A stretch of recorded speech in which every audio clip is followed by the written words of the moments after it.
Bonjour à tous et bienvenue sur l'étoffe d'un chef pour cette deuxième vidéo sur Joseph Staline.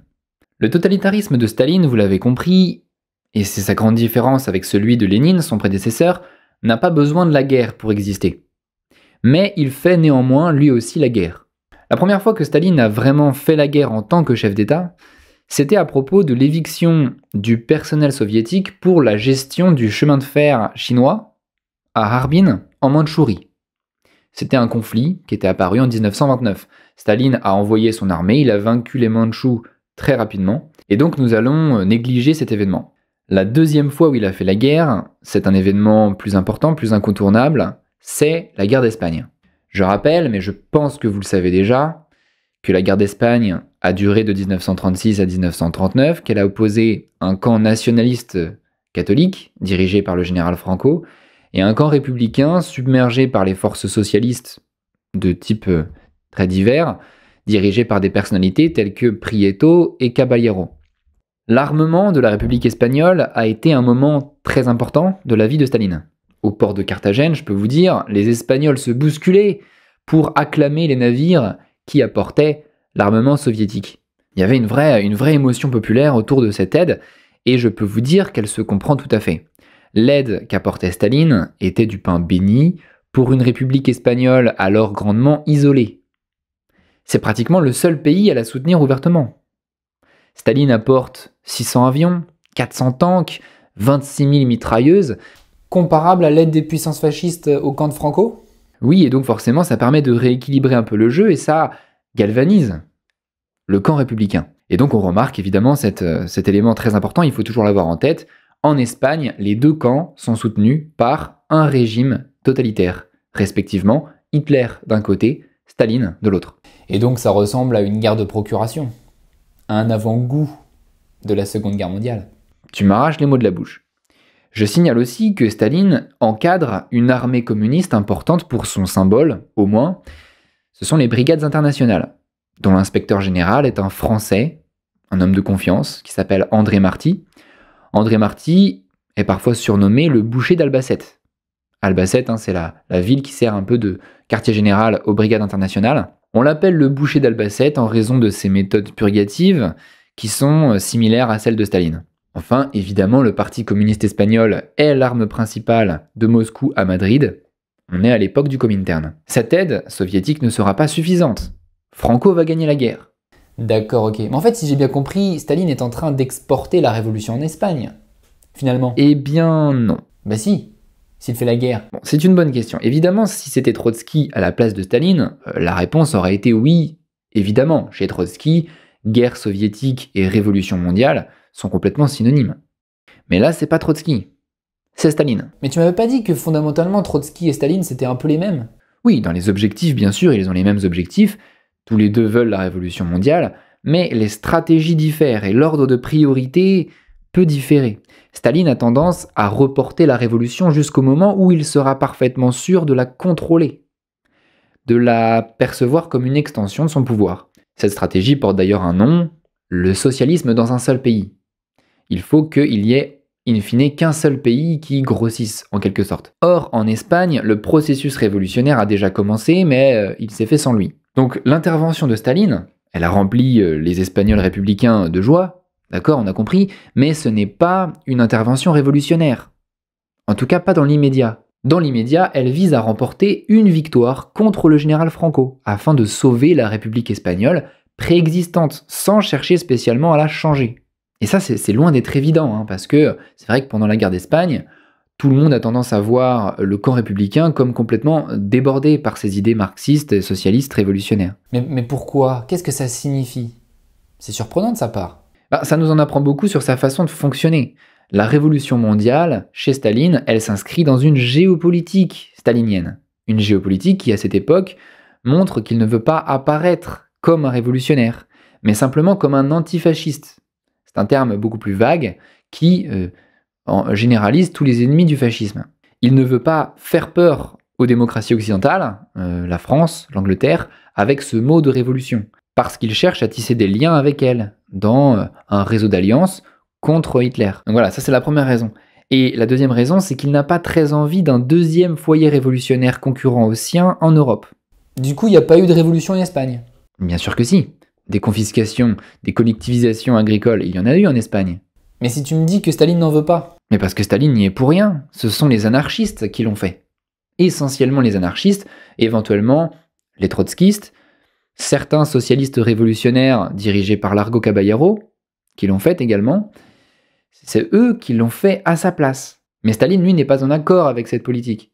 Il ne veut pas de révolution, il veut simplement un mouvement antifasciste, c'est-à-dire quelque chose de plus général. Et pour asseoir sa stratégie, il va devoir éliminer tous ses ennemis et renforcer l'autre côté, celui des communistes et des sociodémocrates, qui est en fait ceux qui pensent que la révolution n'est pas pour tout de suite en Espagne et qui sont dirigés par Indalecio Prieto, par exemple, le rival de Caballero. Mais comment va-t-il s'y prendre? Eh bien, en mai 1937, Staline fait un grand coup d'aspirateur en Espagne. Ça veut dire que Staline a fait lui-même avorter la révolution espagnole, en fait. Exactement. Écoute ça, le 3 mai 1937, la police barcelonaise prend le contrôle du central téléphonique de Barcelone, qui était contrôlé par des anarchistes depuis le début du conflit. Il en résulte une guerre de rue entre les policiers, qui sont souvent des communistes en fait, d'un côté, et des anarchistes de l'autre. Les policiers finissent par l'emporter, et l'anarchisme catalan, qui reste assez vivace dans les consciences, est quand même refloué hors de Barcelone, alors que Barcelone est quand même le centre de commandement principal de la Catalogne, et l'anarchisme entre dans un long déclin. Les terres collectivisées sont rendues à leurs propriétaires. Ensuite, il reste tous les socialistes révolutionnaires, dirigés par Largo Caballero, qui est d'ailleurs le président du Conseil. Ce président du Conseil est éjecté par les communistes, et il est remplacé par une créature docile qui s'appelle Juan Negrin. Au même moment, André Martí dénonce Andrés Nin, qui est le chef des trotskistes-léninistes présents en Espagne, en Catalogne principalement. C'est un homme complètement anti-stalinien. Il est enlevé sur l'ordre d'Orlov, qui est l'espion soviétique alors en activité là-bas, et il est torturé pendant des jours avant de mourir sans être passé aux aveux. Mais personne ne m'avait jamais expliqué ça. En fait, l'Espagne est concernée par les grandes purges. On sait que la guerre d'Espagne est alimentée par deux puissances totalitaires, Staline d'un côté, Hitler de l'autre, et on a tendance à voir cette guerre de procuration comme quelque chose d'un peu symétrique, mais en fait, l'aide est de nature différente. Il faut vraiment comprendre que le général Franco jouit d'une organisation unifiée. Il n'est pas inféodé au Reich. Il refusera de reconnaître aux nazis la moindre dette, le jour où Hitler le lui demandera, lors de l'entrevue à Andé en 1940. Et la raison, c'est que Franco est demeuré maître de ses troupes du début à la fin de la guerre. À Madrid, c'est très différent. La désunion est totale, le parti communiste a pris une influence exorbitante sur le gouvernement jusqu'à le rendre servile. Et cette servilité a été poussée à un point extraordinaire, parce qu'il faut quand même le dire, le NKVD est devenu le gardien des coffres de l'État espagnol. Je déconne pas, le trésor de l'Espagne a été transporté dès le début de la guerre à Moscou via le port d'Odessa. On parle ici d'un trésor qui vaut 510 000 kg d'or en monnaie et en lingots, sous la bonne garde de Staline. Et tous ces lingots d'or ne reviendront jamais en Espagne. C'est pour ça qu'en Espagne, les socialistes sont souvent très amers vis-à-vis de la guerre d'Espagne et ce qui s'est passé, et en particulier les anarchistes catalans qui parlent de révolution avortée, de révolution volée, par la faute de Staline, et effectivement sur ce point ils ont vraiment raison. Finalement on pourrait en déduire que Staline c'est pas un vrai révolutionnaire. Non, mais ça c'est l'impression qu'il a pu donner sur le coup, mais tu sais, Staline est tout autant révolutionnaire que les autres. Le camp républicain espagnol est complètement débordé par des révolutionnaires dans l'âme, aussi bien du côté stalinien que du côté de Largo Caballero ou des anarchistes. Et d'ailleurs Franco ne s'y trompe pas, il les considère tous comme des révolutionnaires. Il y a bien une chose qui unifie tous ces genres de révolutionnaires, quel que soit leur côté, c'est le caractère antichrétien de la guerre, l'illégalité de la religion, de la messe, le massacre des prêtres. Mais pour le reste, on voit bien que Staline privilégie une approche mondiale, géopolitique et donc prudente de la révolution. Elle est soumise aux aléas de ses choix à l'international. Ce qui change entre le camp de Largo Caballero et le camp stalinien, c'est que la révolution est un objet d'étude, certes parfait, idéal dans le monde des idées, mais dans sa pratique, elle est extrêmement multiforme. La révolution vue depuis Moscou, dans une perspective mondiale, c'est pas la même chose que la révolution vue depuis mon petit village aragonais ou catalan, dans une perspective locale. C'est en fait deux choses très différentes. Mais c'est quand même dingue, parce que ça veut dire que si demain, hop, il change d'avis et il décide de faire alliance avec une puissance ennemie, pouf, tous les révolutionnaires du monde sont censés s'aligner sur la nouvelle politique instantanément. On se croirait dans 1984. Mais c'est ça, t'as tout compris, hein, 1984, le roman parle exactement de ça. L'ennemi est à ma droite, et ce pour toujours et pour tous les temps, et hop, du jour au lendemain, l'ennemi est à ma gauche, et ce pour toujours et pour tous les temps. Staline peu à peu se désintéresse de l'Espagne. Il voit bien que la partie est perdue, il finit par rappeler, évacuer les brigades internationales, les brigadistes se réfugient dans des camps au sud de la France, comme celui d'Argelès par exemple, et ce sont dans ces camps que les brigadistes apprennent, par le journal, sidéré, le pacte germano-soviétique. Tout a changé d'un trait de plume. Staline, en fait, il a géopolitisé la révolution. Il a confiné le plus grand des absolus, la révolution, à la chose la plus relative qui existe sur Terre, qui est la géopolitique. Si vous connaissez un petit peu la géopolitique, si vous êtes intéressé, et je pense que vous l'êtes si vous regardez cette vidéo, vous savez que la géopolitique n'est qu'une longue suite d'alliances et de revirements perpétuels, sans forcément ni queue ni tête, qui nous enquiquinent depuis des siècles et pour l'éternité. Voilà. Et c'est en vertu de la loi aléatoire de la géopolitique qu'un beau jour, Staline décide de signer un pacte avec son ennemi naturel, Adolf Hitler.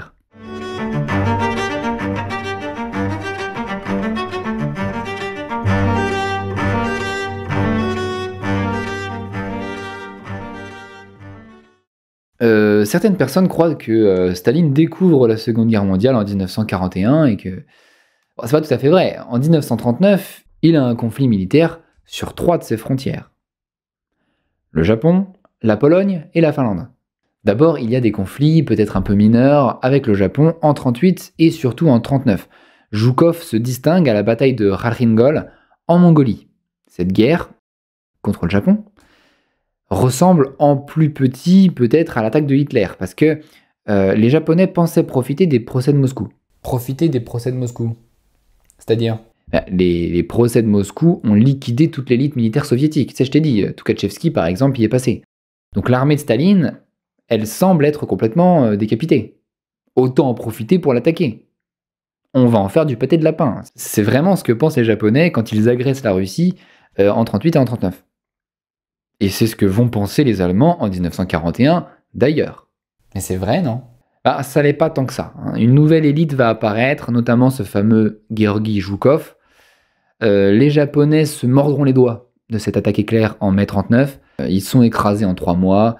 Ils demandent la paix. Staline leur accorde cette paix, parce que la Russie est persuadée qu'il faut se concentrer sur le danger européen, qui est plus important, autant signer la paix avec les Nippons.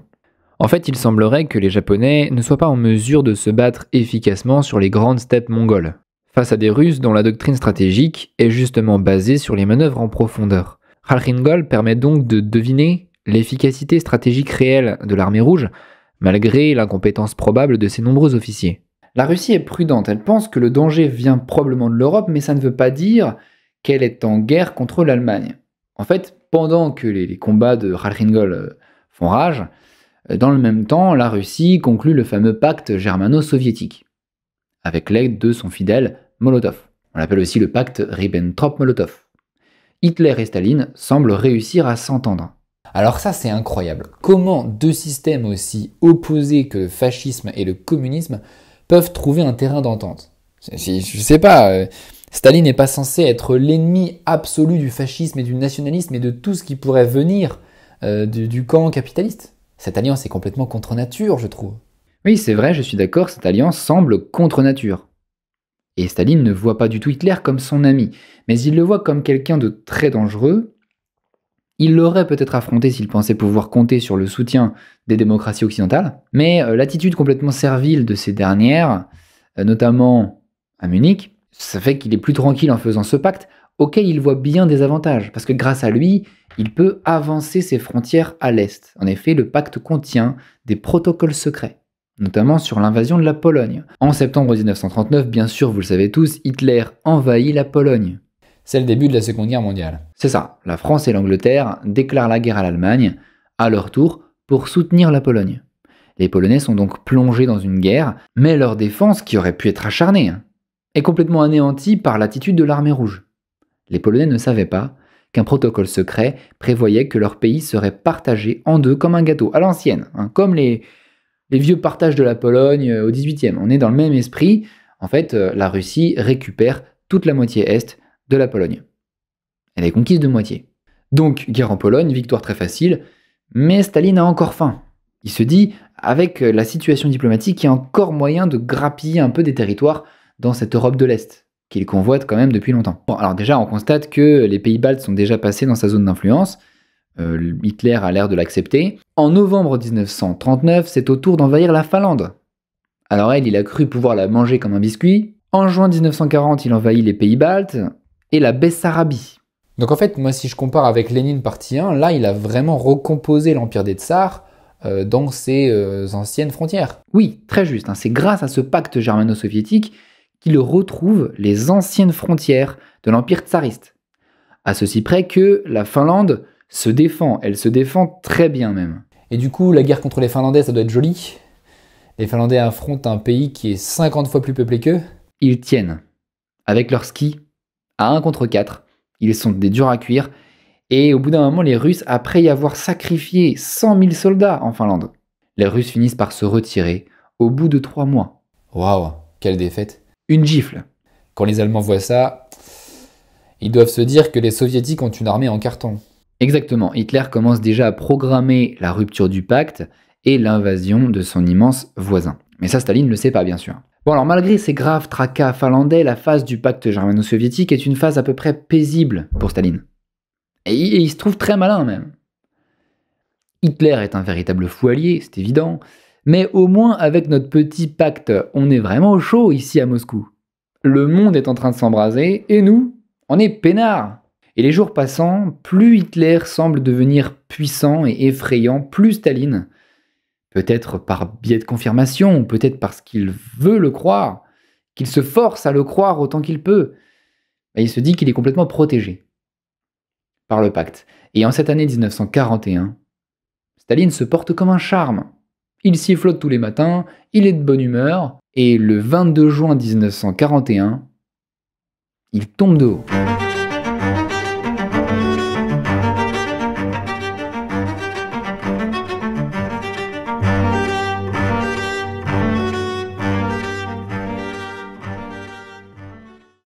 Le 22 juin 1941, sans prévenir, Hitler attaque l'Union soviétique. Il attaque dans un contexte qui est pas top. L'Angleterre n'a pas été vaincue, Staline n'a pas de front à gérer puisqu'il a signé la paix avec le Japon et la Finlande. Donc bon, tant pis. De toute façon, l'armement soviétique est quand même beaucoup plus rudimentaire que l'armement allemand et Hitler se dit ça peut passer. Alors il rompt ce pacte germano-soviétique par pur calcul. Il voudrait s'emparer des riches terres de l'Ukraine, du charbon du Donbass et du pétrole de Bakou. Il voudrait évidemment écraser la puissance d'un État puissant, voisin, en occupant sa capitale, Moscou. Donc il y va, personne n'est au courant de rien. Il y a eu des mouvements de troupes dans les jours qui ont précédé. Il y a plein de gens qui ont essayé de prévenir Staline, mais même les Britanniques ont voulu prévenir Staline de ce qui se préparait, mais Staline n'a rien voulu entendre. Il est 3h30, en plein milieu de la nuit, environ 2000 avions décollent et détruisent quelques 66 aéronefs soviétiques. Donc comme ça, Staline est cloué au sol. La guerre commence et il aura une vision en 2 dimensions, tandis que Hitler en 3 dimensions, comme d'habitude. Hitler d'ailleurs n'est pas seul. Il peut compter sur les Roumains, le comte Doukhotor, il peut compter sur les Hongrois, l'amiral Horthy, dont j'ai décrit d'ailleurs les tourments intérieurs dans un autre épisode de ma chaîne privée, ainsi que des Italiens. 3 immenses armées apparaissent à l'horizon. Une fonce vers Leningrad, au nord, l'autre vers la Biélorussie, Minsk, Smolensk, au centre, et une 3e vers l'Ukraine, au sud, et qui semble viser, effectivement, les régions du Caucase. C'est l'opération Barbarossa. Staline est réveillé dans la nuit, on lui dit « les Allemands attaquent », il est effondré. Partout c'est la mobilisation, l'envoi de l'infanterie, le grand combat commence. Une armée rouge est encerclée à Smolensk, mais continue de résister, créant un véritable chaudron qui aboutira à 310 000 prisonniers à Smolensk, pratiquement tous exécutés sommairement. Il y a donc un succès hitlérien dans le secteur central. À Kiev, autre chaudron. Alors là, c'est pire encore, on parle du plus vaste encerclement militaire de l'histoire. 1 million de soviétiques pris au piège. Le bilan est lourd. Les Allemands vont y perdre bien 200 000 hommes. Le pouvoir soviétique décrète la mobilisation de tous les hommes de plus de 18 ans. Mais partout, les volontaires s'accumulent, désireux de défendre la mère patrie, dont 800 000 femmes. La mobilisation est économique. La journée de travail monte à 12 heures par jour. On meurt d'épuisement dans les usines. Le 26 décembre 1941, tout départ ou absence injustifiée au travail est assimilé à une désertion, sanctionnée d'une peine de 5 à 10 ans de camp. Toutes les femmes âgées de 15 à 45 ans sont engagées et la main-d'œuvre industrielle se féminise dans tous les secteurs, y compris celui de l'armement. Les ouvriers participent dans des conditions exténuantes au démontage et au transfert de 1500 entreprises industrielles à l'arrière, c'est-à-dire dans l'Oural, près de la Volga ou en Asie centrale, voire en Sibérie. Les zones industrielles changent de localité pour les besoins de la guerre. 10 000 km de voies ferrées sont clouées pour l'occasion. La production de chars passe de 358 en un an en 1940 à 4 740 en un semestre à la fin de 1941. Staline fait vivre à son pays un tournant industriel d'une ampleur tout simplement jamais vue. Il ne pense plus qu'à produire des chars T-34 et des avions Il-2. En décembre 1941, c'est une nation en armes qui se permet de solliciter aux États-Unis une aide militaire et financière. Il en appelle à la grande patrie. Battez-vous, nom de Dieu, si ce n'est pas pour l'Union soviétique, que ce soit au moins pour la Sainte Terre, pour la Sainte Russie, pour Kutuzov, pour Tolstoï, pour Pouchkine. Voilà, là, il se met à dire des trucs de fou pour un socialiste. Battez-vous pour cette terre qui a vu naître nos ancêtres. Mais depuis quand les socialistes s'intéressent aux ancêtres? Battez-vous pour la terre de nos pères. Il les a tous fait tuer, les pères. Bon, bref. L'un des retournements les plus spectaculaires de cette période est la reprise de liens officiels avec l'Église orthodoxe. Si l'Europe chrétienne est si anticommuniste, si le pape Pie XII est pris dans des tourments sans fin pendant la Seconde Guerre mondiale, c'est notamment parce que le régime stalinien est, à cette date, le pays le plus ouvertement antichrétien du monde. Un pays qui considère le christianisme comme un mal en soi, un mal de la civilisation, que l'on tolère provisoirement le temps de pouvoir l'éliminer par la confiscation des églises et l'endoctrinement scolaire, qui battent toutes les de leur plein. 300 évêques ont déjà été exécutés, sous Lénine et sous Staline confondus, surtout pendant les grandes purges. Comme sous Lénine, l'époque compte de très nombreux martyrs, comme Pavel Florensky, abattu en 1937, Sérafim Chichagov, l'évêque métropolitain à la retraite, qui a été exécuté la même année, Lipkivski, le métropolite de Kiev, ou encore le patriarche Lokoum Tenens lui-même, Piotr Poliansky, qui fut emprisonné dès 1930, contracta une paralysie dans sa prison et qui fut exécuté par balle par le NKVD en 1937. C'est pourquoi la surprise fut complètement générale lorsque Staline, le 4 septembre 1943, fit connaître son intention d'accueillir 3 porte-paroles de l'Église orthodoxe au Kremlin. En fait, Staline n'a nullement le désir de supprimer la législation anti-religieuse, mais il accepte qu'un patriarche, Sergius, soit nommé officiellement à la tête de l'Église. Jusqu'ici, elle n'avait pas de patriarche officiel. Il est clair qu'il va lever les persécutions, mais en échange, l'Église doit le soutenir totalement et aveuglément dans la lutte contre le fascisme, dénoncer l'adversaire comme impie et exhorter ses ouailles à se battre, y compris au nom de la morale et au nom de Dieu. En effet, seul le clergé peut convaincre les chrétiens que Staline n'est pas l'antéchrist et que dans le cas présent, la lutte sous sa bannière est nécessaire.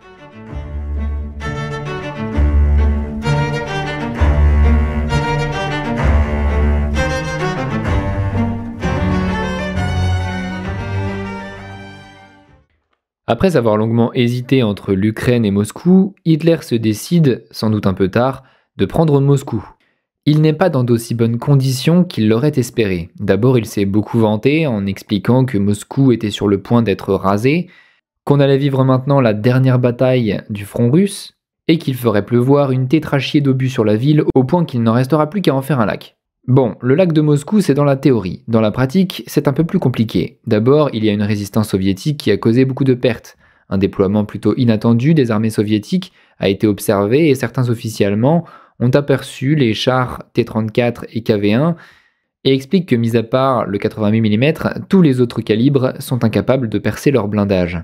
Le général Guderian écrit « Nos Panzer IV, avec leur canon court de 75 mm, ne pouvaient détruire un T-34 qu'en touchant le moteur par l'arrière. » Ensuite, il y a le froid. Hitler a tardé à prendre sa décision et lorsqu'il attaque, on est en novembre. Il fait déjà moins 40 et à ce stade, chaque passage au degré inférieur est ressenti par les soldats. Enfin, Staline ne s'est pas enfui, il n'a pas quitté la ville, il n'a pas non plus annulé le défilé militaire de la Révolution d'octobre. Au contraire, il se pavane. En fait, tous les moscovites se sont réfugiés dans le métro. Staline est parmi eux, et il montre l'image d'un chef résolu à combattre l'ennemi. Il a laissé le général Zhukov organiser la défense sur 3 lignes de front. Pendant que les hommes se préparent à entrer dans le feu, les femmes et les adolescents creusent à la va-vite des fossés anti-chars et des tranchées tout autour de la ville. Bon, dans le même temps, les Allemands, eux, ils avancent à travers 1 mètre de neige, donc forcément, ça les ralentit. Ils sont interceptés à environ 30 km de la capitale. Une contre-offensive des bataillons sibériens casse le front allemand. Et le 22 janvier, Zhukov peut crier victoire. Guderian, qui est le général allemand de la bataille de Moscou, est contraint à une retraite précipitée. Il abandonne une grande partie de son matériel. 615 000 Allemands passent de vie à trépas pendant la bataille de Moscou. C'est l'échec de l'opération Barbarossa. C'est l'échec de l'opération parce que désormais, on voit bien que cet effet de surprise, il a été perdu. La grande offensive n'a pas permis de conquérir la capitale. Alors pourquoi un tel échec ? Staline a bénéficié de 5 alliés de poids. D'abord les distances. C'est une chose de les voir sur une carte, c'en est une autre de les parcourir. 2, la connaissance du terrain, qui appartient clairement aux Russes. 3, la boue et la neige quand l'hiver est arrivé. 4, le thermomètre bloqué. Quand le thermomètre à mercure se bloque, c'est qu'on est passé sous les moins 39. Le mercure gèle à moins 39. Et 5, il est aidé par l'ego surdimensionné du petit moustachu de Berlin qui a complètement sous-estimé son adversaire. Pour lui, les Russes n'étaient bons qu'à faire du caviar, et visiblement, ce n'est pas le cas. Les nazis, figurez-vous, ne sont pas des angelots venus libérer la population russe du joug communiste. Ah bon ? Bah dis donc, je tombe des nues. Oui, voilà. Je le sais, tu le sais, nous le savons, ils le savent, vous le savez. Le chemin de la Wehrmacht est semé de cadavres, comme vous le savez, et il y a eu certains événements tragiques que je mentionne ici en passant. La Shoah par balle, un détachement SS, les Einsatzgruppen, exécute méthodiquement l'ensemble de la population juive des territoires conquis. Il y a aussi le Hungerplan. Alors la Shoah par balle, je connaissais un peu, mais le Hungerplan, c'est quoi ? C'est la faim pour les Slaves. La nourriture produite dans les territoires occupés doit être confisquée au profit de la Wehrmacht. Parce que pour Hitler, les Slaves sont des sous-hommes. L'Allemagne peut les faire mourir de faim, surtout si c'est pour permettre à l'action militaire de se poursuivre. Ce Hungerplan sera partiellement mis en place, il l'aurait été totalement si les Allemands avaient eu une victoire rapide. Il va conduire des millions de Soviétiques à la mort et à la famine, encore une fois. Néanmoins, les armées de Hitler avancent lentement, on n'avance à rien dans ce merdier, c'est fou. C'est quand même bizarre, on était censé prendre un bain frais dans la Volga pour le début de l'hiver, on est là en train de patauger dans la semoule, c'était pas écrit dans notre contrat d'engagement. Combien de temps cet enfer va-t-il durer ? Le théâtre nord de l'opération fut celui qui donna le plus de satisfaction aux Allemands dans un premier temps, en conséquence, il fut aussi le plus négligé par le Reich. D'abord, signalons que la flotte soviétique est progressivement bloquée dans le port de Kronstadt. En effet, les Allemands vont passer les 2 prochaines années à mouiller des mines sur tout le golfe de Finlande, ce qui paralyse les bateaux russes. Les Finlandais, au nord, sont décidés à récupérer la Carélie, qu'ils avaient perdue pendant la guerre d'hiver. Mannerheim, cependant, est un maréchal plein de magnanimité. Il aurait pu déferler sur Leningrad. En fait, Leningrad, à partir de décembre 1941, est assiégé par les Allemands en insuffisance numérique. Si les Finlandais avaient suivi la logique de la guerre, ils auraient refermé complètement l'étau sur la cité des Tsars. Mais leurs choix ont été différents. Peu enclin à participer à des plans hitlériens qui ne lui augurent rien de bon, Mannerheim se contente de récupérer son dû. Leningrad fut assiégé par les Allemands seuls, pendant un siège long, très long, qui dura 900 jours, mais un siège finalement assez partiel, puisqu'ils ne purent détruire l'accès au lac Ladoga. Staline profita de l'apathie allemande dans le froid pour évacuer la majeure partie des civils. Et sur place, il reste théoriquement que des soldats et des civils indispensables au bon fonctionnement de la ville. Même si, aux yeux de ceux qui doivent défendre la ville, il reste toujours de très nombreuses bouches inutiles à nourrir.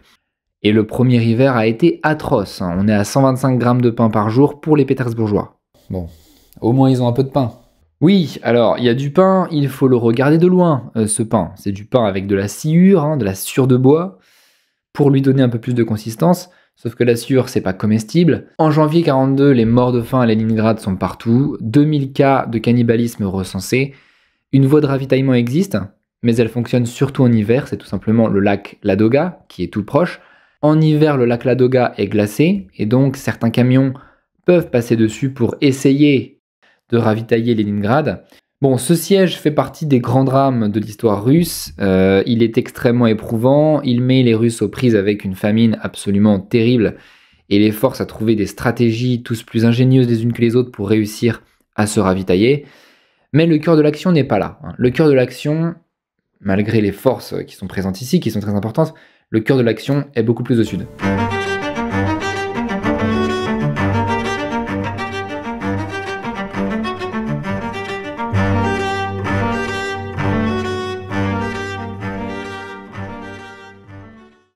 En cet été 1942, Hitler se dit « Bon, l'année dernière j'ai un peu loupé mon entrée, j'ai pas réussi à prendre ni Moscou, et Leningrad c'est quand même assez mal parti. Les Américains viennent d'entrer en guerre, ils sont dans mon dos et ils viennent avec leurs réserves agricoles et industrielles extraordinaires. En fait, il est possible que je perde la guerre. Le seul moyen de m'en sortir, c'est de récupérer les riches plaines ukrainiennes, hein, le blé, le charbon du Donbass et le bassin pétrolier de Bakou. En effet, il y a beaucoup de pétrole dans le Caucase. Pour sécuriser ce butin, je vais devoir mettre hors de nuire la ville de Stalingrad, qui est sur la Volga, qui est une ville triplement importante.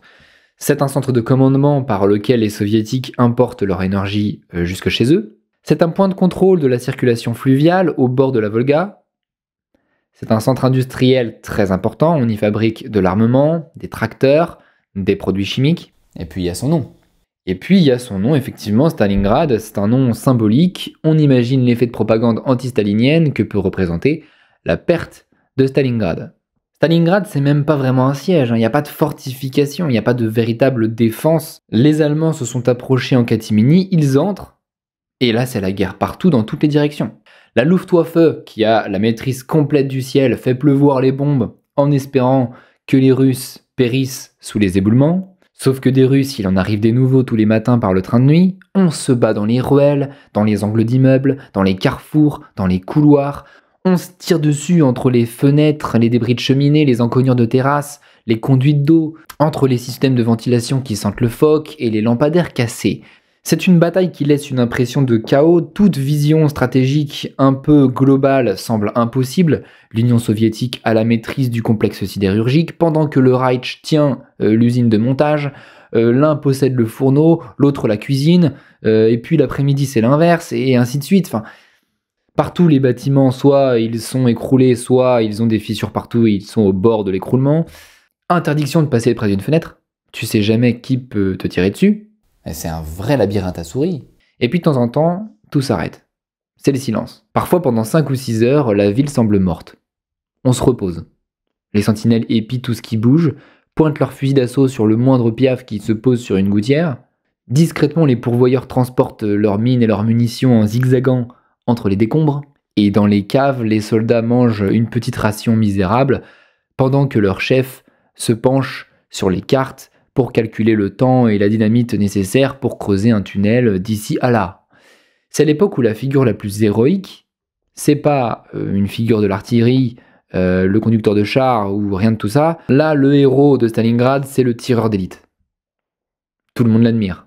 C'est à cette époque-là que se rend célèbre Vassili Zaitsev, qui, avec son équipe de tireurs, a touché à mort près de 3000 Allemands. Un écrivain disait « Stalingrad n'est plus une ville. Les chiens la fuient. Ils se précipitent dans la Volga et nagent désespérément pour atteindre l'autre rive. Les pierres les plus dures ne résistent pas longtemps non plus. Seuls, les hommes tiennent. » Alors, au bout d'un moment, dans ce siège absolument chaotique et terrible, le maréchal von Paulus, l'Allemand en charge des opérations, il se dit dans le fond, Stalingrad, c'est trop difficile. On a eu les yeux plus gros que le ventre. On a traversé l'hiver 41, maintenant l'hiver 42 commence à arriver. Il constate que les soviétiques commencent à bouger. Il y a des mouvements, notamment au nord. Il se dit, bon, Évidemment, ils vont essayer de nous couper de l'Ukraine. Parce qu'effectivement, le Reich s'est énormément avancé, peut-être imprudemment, vers Stalingrad, et maintenant il suffirait d'une grosse attaque soviétique par le nord, et sans doute qu'il pourrait se retrouver encerclé. Von Paulus souffle un bon coup, il décide de prévenir le patron, et il lui dit « Mein Führer, il faut qu'on s'en aille maintenant, hein, sinon on va se faire cuire à la broche. Les soviétiques ont très bien réussi à défendre leur ville, maintenant ils pourraient rappliquer, on va se faire encercler, on va se faire massacrer. » Mais Hitler ne veut rien entendre, non, restez à Stalingrad, il est interdit de reculer jusqu'au plus petit centimètre, la retraite est une humiliation. Von Paulus essaie de lui expliquer que oui, sur le papier, ça sonne bien, la phrase est jolie, mais bon, là, l'armée n'a pas tenu la ville pour l'instant, les Allemands sont fatigués, ils commencent à manger des rats, une attaque bien massive par le nord, les soviétiques y arriveront parce qu'ils connaissent très bien le terrain, ça sera l'encerclement et la destruction probable. Hitler répond par une grande tirade sur l'honneur et la guerre, comme les fascistes savent faire. Reculer n'est pas digne d'un Allemand. On ne va pas montrer à cette race d'esclaves qu'on recule. Alors là, ça, je peux te dire, les présents de vérité générale, Paulus, ça commence à le gonfler un peu. Il lui parle de choses concrètes, là, et puis franchement, les tirades hitlériennes, déjà que le fond est pas top, la forme, n'en parlons pas. Bah Hitler, il avait beaucoup de charisme, non? Non, il a une voix insupportable. Non, on ne recule pas, race d'esclaves, plutôt mourir au combat que de battre en retraite, plutôt mourir que de vivre. Donc après avoir entendu toutes ces bonnes paroles de l'évangile selon Adolphe, Paulus retourne voir ses gars et évidemment ce qui devait arriver arriva, les Russes bondissent subitement pour intercepter sa retraite qui est beaucoup trop lente. L'armée est coupée en deux et c'est l'encerclement complet. Les Allemands se rendent et le 1er février 1943, 910 000 hommes, dont 2500 officiers, se rendent. Décidément, cette bataille aura été épouvantable. Les Allemands auront laissé au bord de la Volga 200 000 morts, 340 000 prisonniers, près de 6 500 avions, 10 000 chars, 20 000 canons. La puissance du Reich s'est brisée, ici, à Stalingrad. De plus, le Reich perd aussi la confiance de ses trois alliés. L'Italie, la Hongrie et la Roumanie, qui ont beaucoup participé à cette bataille. Ils ont constaté des faiblesses effroyables du côté nazi. La Roumanie a donné maints avertissements sur les mouvements de troupes qui la cibleraient, sauf que l'état-major allemand lui a répondu comme si elle était un valet de pied qui parlait trop fort. Au final, le conducteur de Roumanie y laisse au moins 80 000 morts. La Hongrie de l'amiral Horthy Miklós vit la nouvelle de la défaite à Stalingrad comme une véritable catastrophe. Elle avait engagé la fine fleur de sa jeunesse dans l'aventure. Elle a aussi dû laisser 80 000 cadavres dans la neige, et le double en comptant les prisonniers et les blessés. L'amiral aussi se détourne de plus en plus de Hitler, et ces deux pays, en Roumanie et Hongrie, commencent à prendre contact avec les Alliés. Et Mussolini? L'Italie, c'est pas beaucoup mieux. Elle a laissé 100 000 blessés ou tués à Stalingrad. Les Italiens sont complètement déboussolés. Et Mussolini sent que sa révocation est proche, elle viendra en juillet suivant sur l'initiative du roi. Bon, un autre pays qui a payé toute cette histoire le prix fort, c'est la Russie. Elle a dû perdre peut-être 1 million de soviétiques en comptant les civils. Si on prend Stalingrad dans ses conséquences les plus extrêmes, y compris les morts de faim par la suite, les bombardements aux alentours, les suites des décès lors de la retraite de l'Axe, avec les deux camps confondus, on peut estimer à 3 millions de pertes humaines. Stalingrad, c'est un véritable cataclysme humain. Comment on a pu en arriver à un tel désastre?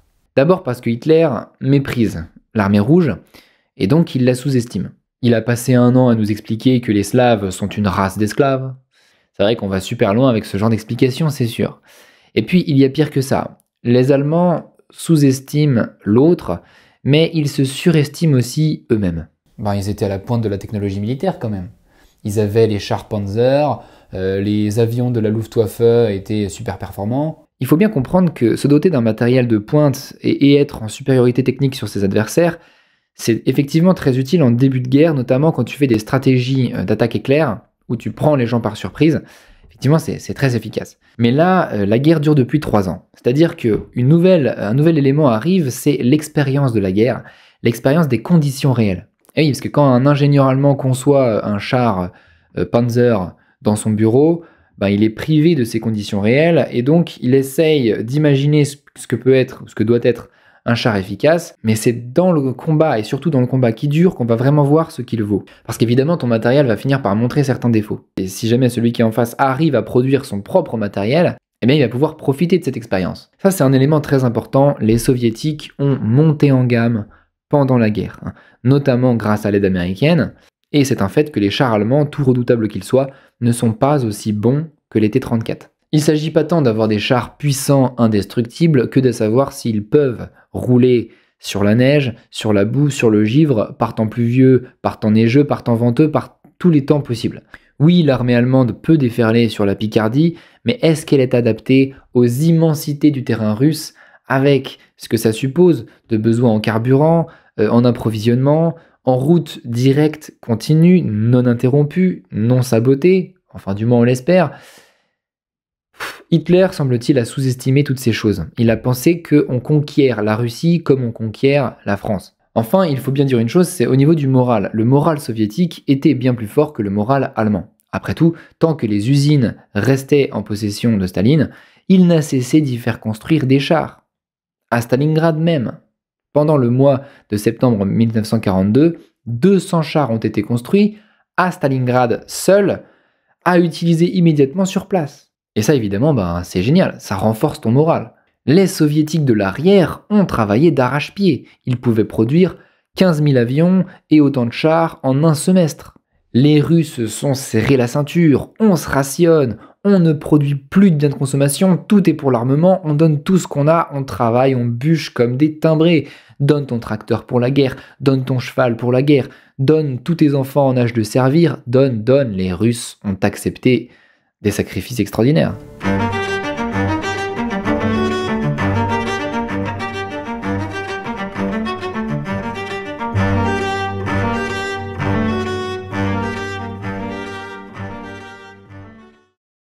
L'armée allemande s'est pris une deuxième grande gifle. Après Moscou, Stalingrad. Après Stalingrad, il faut encore une troisième fessée pour que Hitler comprenne ce qui lui arrive. Et cette fessée, c'est Koursk. Koursk, alors c'est une autre de ces méga batailles, la plus grande confrontation de chars de l'histoire. On pense qu'environ 1 million d'Allemands ont dû affronter 2 millions de Soviétiques.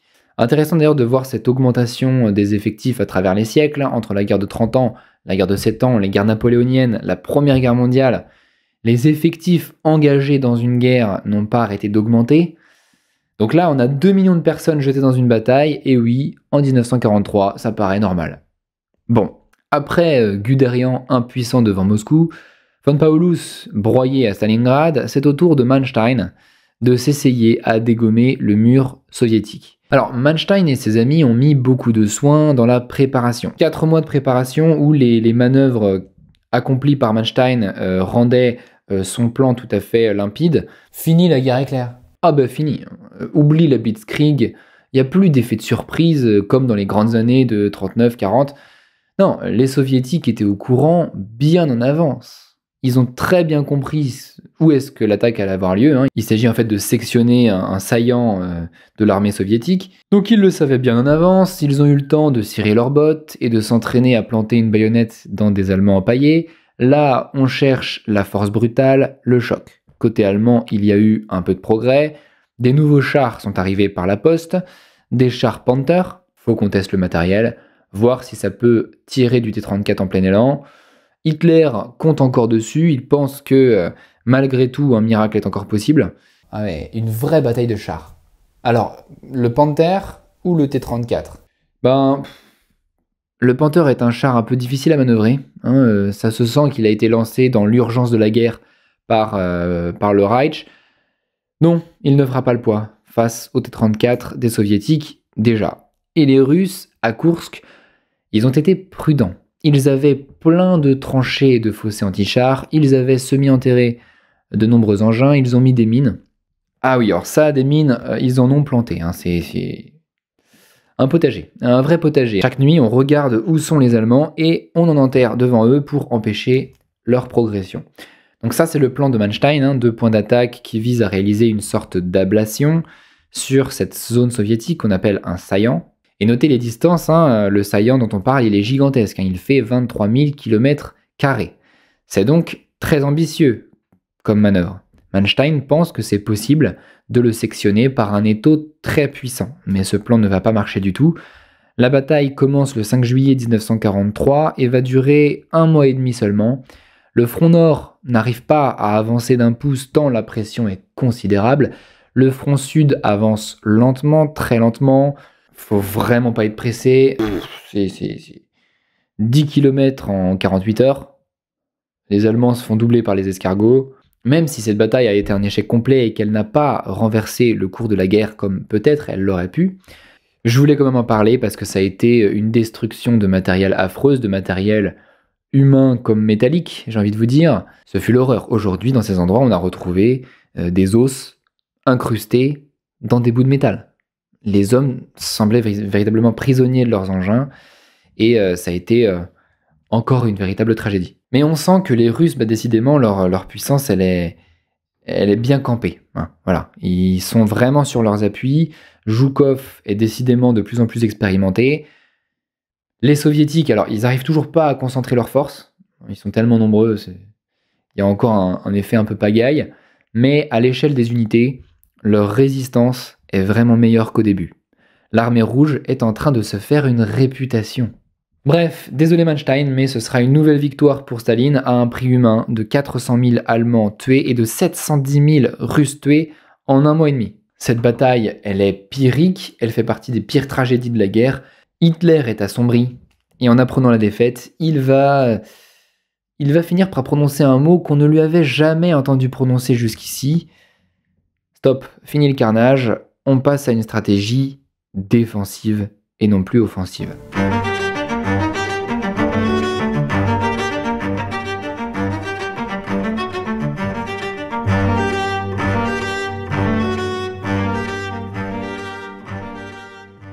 On va brièvement parler de la fin du Reich. Hitler compte ses jours et chaque mois est une nouvelle défaite pour lui. On est en août 1943, on est au lendemain de Koursk. À ton avis, quelle est la priorité pour Staline ? J'ai envie de dire récupérer les grosses villes soviétiques qui sont occupées ou assiégées. Donc Kiev en Ukraine et Leningrad qui est encore en plein siège abominable. Oui, alors les Allemands ont essayé de s'accrocher à la péninsule de Taman dans le Kouban, mais ils ont dû le lâcher. Délivrer Kiev, c'est fait en novembre 1943, Leningrad en janvier 1944, fin de ce siège de cauchemar. Toute la première moitié de l'année 44 est consacrée à la reconquête de l'Ukraine dans sa totalité et de la Crimée. Le 12 mai 1944, les Russes finissent par retrouver le contrôle de la péninsule de Crimée, ils prennent la ville de Sébastopol, et c'est d'ailleurs à ce moment-là qu'ils déportent les Tatars de Crimée et les Tchétchènes, mais on y reviendra. L'été arrive, c'est le moment de s'attaquer au dur. L'opération Bagration, le 22 juin, permet à Staline de récupérer la Biélorussie. Elle est remarquablement bien exécutée et permet de récupérer la totalité des anciennes terres de l'Union soviétique. Par la suite, c'est un raz-de-marée qui déferle sur l'Europe de l'Est. La stratégie est simple. Les Alliés survolent les villes et y lâchent des averses de bombes. Et ensuite, l'artillerie soviétique termine le travail si besoin. Bon, alors on avance, on y va rapidement. Le 31 août 1944, conquête de la Roumanie qui dépose les armes et est forcée de changer complètement de camp, puis raid sur la Bulgarie au sud. Ainsi, la mer Noire est complètement sécurisée. En septembre, l'armée rouge détruit le groupe allemand Nord et récupère les pays baltes. C'est à peu près à ce moment qu'éclatent de grands soulèvements nationalistes en Pologne, le 1er août 1944, puis en Slovaquie, le 29 août, contre les nazis. L'armée rouge apprend le soulèvement national slovaque et tente de venir délivrer les insurgés. Elle est cependant bloquée dans le col de Dukla, ce qui l'empêchera de venir en Slovaquie à temps. Des massacres atroces ont lieu d'ailleurs, les nazis tuent les hommes et utilisent les femmes polonaises comme boucliers humains, c'est tout à fait abject, mais Staline ne veut pas intervenir. Il les laisse se faire écraser et interviendra plus tard, en 1945, pour ne trouver que des débris devant lui. Mais c'est d'un cynisme. La mesquinerie est poussée à un tel point que les soviétiques, en fin septembre 1944, capturent la ville de Praga, qui est en banlieue de Varsovie, mais sans aller plus loin. La ville est rasée par les bombes, pratiquement sous leurs yeux. Il vaut mieux laisser leurs hommes volontaires en bonne santé se faire tuer par les nazis dans un premier temps, et intervenir ensuite en libérateur, libre de toute difficulté diplomatique ou politique. Cette stratégie est d'une cruauté totale, mais on va voir que Staline est peut-être effectivement l'homme le plus cruel que la Pologne ait jamais connu. En fait, il cache d'ailleurs un secret qui a commencé à se faire savoir et qui fera de lui, à jamais, pour les siècles des siècles, le pire ennemi de la Pologne. Ce secret concerne Katyn, on y reviendra un peu plus tard. Et en Finlande, toujours dans la peine? Alors, la guerre contre la Finlande, qui durait depuis des lustres, a été terminée par une paix séparée que Mannerheim cherchait depuis longtemps. Et Staline n'est pas entré en Finlande. Il a bombardé sa capitale, mais le pays, la Finlande, a été sauvée par une espèce de miracle. Vraiment, la Finlande est un pays miraculé pendant les 2 guerres mondiales. Il n'y a pas d'autre mot. Je ne sais pas quelle divinité les protège. Il faut croire que cette terre est bénie par le Christ des luthériens. Libre à vous de croire que Staline épargne la Finlande parce qu'il se souvient de l'attitude magnanime des Finlandais pendant le siège de Leningrad, ou parce qu'il se souvient de la rouste qu'il a pris en 1939. En tout cas, il est clair qu'une conquête en bonne et due forme dans ce grand nord scandinave aurait été un vrai gaspillage de force. L'histoire continue, pas d'entrée à Varsovie pour l'instant, l'Allemagne est en train d'y faire un massacre contre les Polonais, Staline préfère donc aller à Belgrade. En novembre, il pénètre à Belgrade, en Yougoslavie. La terre de Tito. Oui, c'est là qu'il s'aperçoit qu'il n'est pas le seul dirigeant communiste à tirer prestige de la lutte antifasciste en Europe de l'Est. Il existe au minimum 2 autres personnalités qui lui font un petit peu d'ombrage. Un certain Josip Broz Tito en Yougoslavie et Enver Hoxha en Albanie. Ce souci va lui causer quelques petits tracas. Bon, maintenant il va peut-être délivrer Varsovie, non? Non, pas encore. Il reste encore quelques Polonais adultes vivants, ce serait dommage d'en rencontrer. Noël vient de passer, il commence le siège de Budapest. C'est la ville la plus difficile à prendre d'Europe de l'Est probablement. Les Allemands s'y accrochent comme des tiques. Et Hitler va laisser 190 000 de ces tiques mourir en Hongrie pour un Reich qui s'effondre inévitablement. Le 17 janvier 1945, Staline finit par rentrer à Varsovie volontairement très tard. La ville a été complètement détruite par le Reich. Le 13 février, Budapest tombe à son tour après avoir été prise dans un étau d'enfer pendant 2 mois. Le 2 avril, un assaut sur Vienne. Le 4 avril 1945, entrée à Bratislava. Les Slovaques sont à genoux eux aussi. Prague est encore allemande. Le 9 avril, il entre à Königsberg, en Prusse orientale, aujourd'hui Kaliningrad. Le 16 avril, assaut sur Berlin. Le 25 avril, les soviétiques croisent les premiers soldats américains avec qui ils échangent une poignée de main symbolique à Trogow, sur l'Elbe. Le 30 avril, je vous fais l'injure de vous le rappeler, Hitler se suicide dans son bunker. Le 8 mai, la capitulation de l'armée allemande est signée.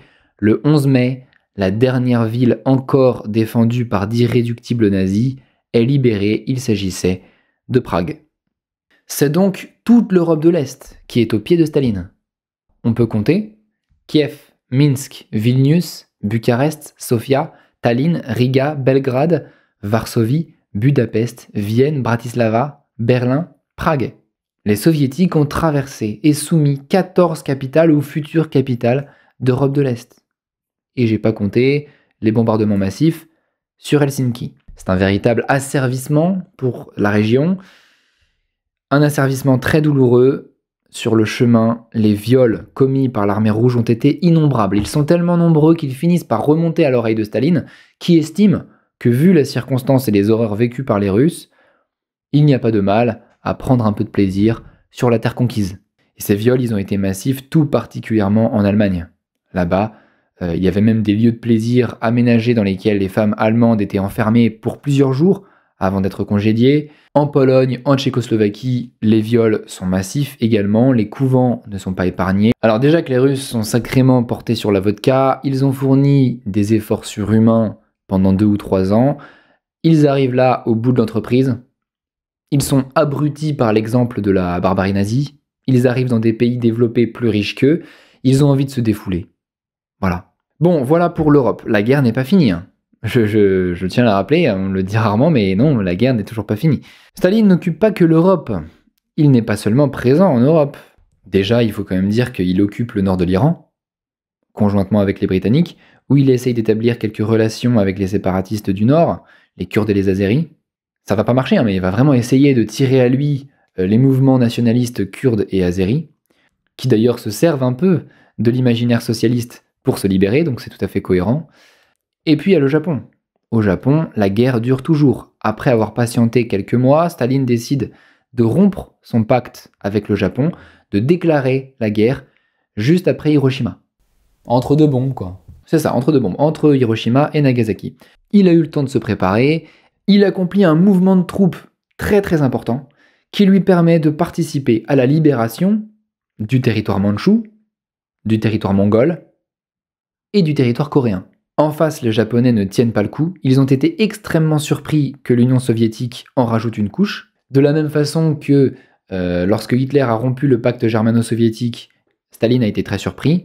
Eh bien là aussi, lorsque Staline a rompu le pacte soviéto-japonais, les Japonais ont été très surpris. Ce sont des gens très candides à l'époque. Donc Staline s'avance jusqu'à Port Arthur, il occupe la Mandchourie, il occupe la partie nord de la Corée, on sent venir ici les prémices d'une partition future, et surtout il envahit Sakhaline et les îles Kouriles par des opérations amphibies. Les Russes ont pris les îles une à une du nord vers le sud, et ces territoires sont toujours russes aujourd'hui. Bon, le Japon a été vraiment terrassé par ce nouvel ennemi supplémentaire, et finalement, il capitule le mois suivant, le 2 septembre 1945, et à ce moment-là, on peut dire que la guerre est finie. Staline et Zhukov peuvent enfin dormir un peu, ils l'ont bien mérité.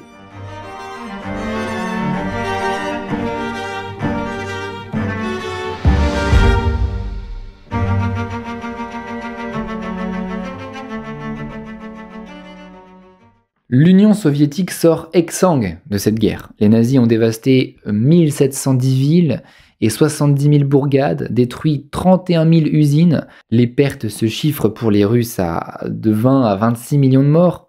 Les Allemands ont tout pris. Les récoltes, les productions, ils ont volé les chevaux et les bovins et les porcs pour nourrir la Wehrmacht. Les soviétiques, dans un premier temps, puis les nazis, dans leur retraite, ont souvent pratiqué la politique de la terre brûlée. Des deux côtés, les prisonniers de guerre ont été complètement déshumanisés. Je vous cite ici une phrase d'Alexandra Kollontai, la grande diplomate de Staline en Scandinavie. Elle écrivait « Le RSS ne reconnaît pas l'existence de prisonniers de guerre soviétiques. Ceux qui se rendent aux Allemands sont des déserteurs. » Et Kollontai, elle n'invente rien. Elle donne ici le credo qui définit la politique soviétique vis-à-vis des prisonniers de guerre. Elle expliquait ça à la Croix-Rouge, qui cherchait à alléger le sort des captifs soviétiques dans les geôles allemandes. Il est difficile d'établir des statistiques claires sur le traitement des prisonniers de guerre. Pendant la Seconde Guerre mondiale, il semblerait que la plus grande cruauté ait été le fait des Japonais. Les Allemands traitent leurs prisonniers, et tout particulièrement les Soviétiques, comme des sous-hommes, et n'ont rien prévu pour leur entretien au moment des grands encerclements de l'opération Barbarossa. Ainsi, quelques 600 000 prisonniers ont été tout simplement exécutés sur le champ, semble-t-il, en 1941, tandis que les autres sont entassés dans des camps où ils sont délibérément affamés. On estime que la mortalité totale des prisonniers de guerre soviétiques faits par l'Allemagne tourne autour de 60%, ce qui représente 3,5 millions de capturés. En janvier 1942, c'est le manque de main-d'œuvre gratuite qui pousse Hitler à améliorer leur traitement et à les faire travailler pour son industrie de guerre. On sait que les premiers tests aux Zyklon B ont été effectués sur des prisonniers de guerre soviétiques, utilisés comme cobayes. Ceux qui ont survécu, cependant, sont considérés comme traîtres par l'Union soviétique et sont une main-d'œuvre utilisable par le régime dans les décennies qui suivent. Ils finissent la plupart du temps affectés à des travaux de reconstruction ou de production. Solzhenitsyn parle d'un cas proche dans Une journée d'Ivan Denisovitch, le personnage principal ayant eu le malheur de s'être rendu aux Allemands, ce qui, malgré son escapade, n'a rien changé à sa relégation dans un camp sibérien. Bien sûr, les mêmes questions se posent en sens inverse. Les prisonniers de guerre allemands en Union soviétique ont été aussi source de grands tracas, surtout avec les grandes redditions comme celle de Stalingrad, ou plus tard, lors de l'opération Bagration. Staline non plus ne sait pas toujours quoi faire de ces foules immenses de prisonniers. On sait que rares sont les Allemands qui ont survécu à Stalingrad. La majorité des prisonniers après la reddition sont morts à cause du gel, dans les mois qui suivirent. La mortalité atteint donc un pic en 1943. Par la suite, Staline adopta une attitude similaire à celle de Hitler. Il décida de les faire travailler comme main-d'œuvre en attendant la victoire complète. Une fois la victoire arrivée, tous repartirent pour l'Allemagne, mais ceux qui ont perdu la vie entre-temps se chiffrent autour de 1 million. Les archives soviétiques, elles, mentionnent 350 000 décès de prisonniers allemands dans les camps du NKVD. Bon, est-ce que dans tout ça, il n'y a pas un peu de positif pour la Russie? Oui, bien sûr. À la sortie de la guerre, Staline ressort très conforté évidemment dans sa position. Des partenariats scientifiques ont été faits avec la science occidentale. Le chemin de la possession de la bombe atomique a été tracé. Et puis évidemment, et là vous le comprenez fort bien, Staline est extrêmement conforté dans sa position de par son symbole. Il a incarné la mère patrie, beaucoup plus que Lénine. De par les circonstances, Staline devint le véritable nouveau tsar, le digne successeur d'Alexandre Ier Romanov. Vous pouvez faire un parallèle avec l'invasion polonaise de 1612, l'invasion française en 1812. Ces parallèles sont dans tous les esprits. Staline est devenu un sauveur, plus indéboulonnable que jamais. Pas étonnant qu'au fond de lui, il commence maintenant à se considérer comme un nouveau tsar et cherche à voir, dans le passé de la Russie, des signes du caractère progressiste, voire proto-socialiste de l'État tsariste. C'est ce qui explique son intérêt soudain pour Ivan le Terrible. Il est intéressé par Ivan le Terrible, il commande un film à son sujet à Eisenstein. Il est en train de changer un peu son positionnement par rapport à diverses choses. Il se réconcilie avec l'histoire de la Russie et il se réconcilie au passage avec l'Église.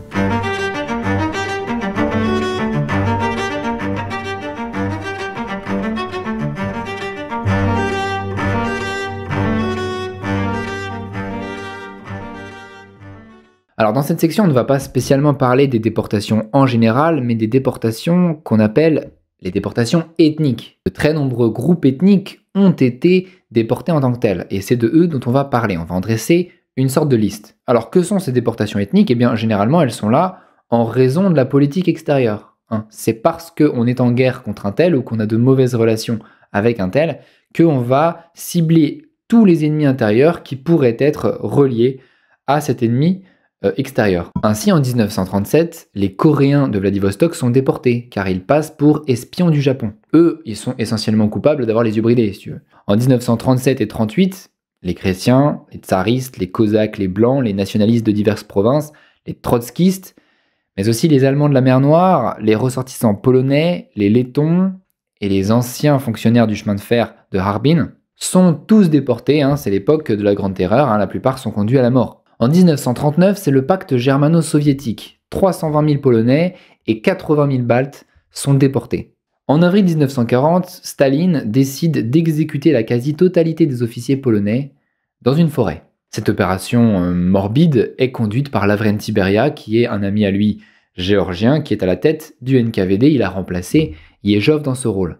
Ah oui, le massacre de Katyn, j'en avais entendu parler. C'est fou ce que l'homme peut faire en contexte de guerre. Le massacre de Katyn n'est pas un événement de guerre.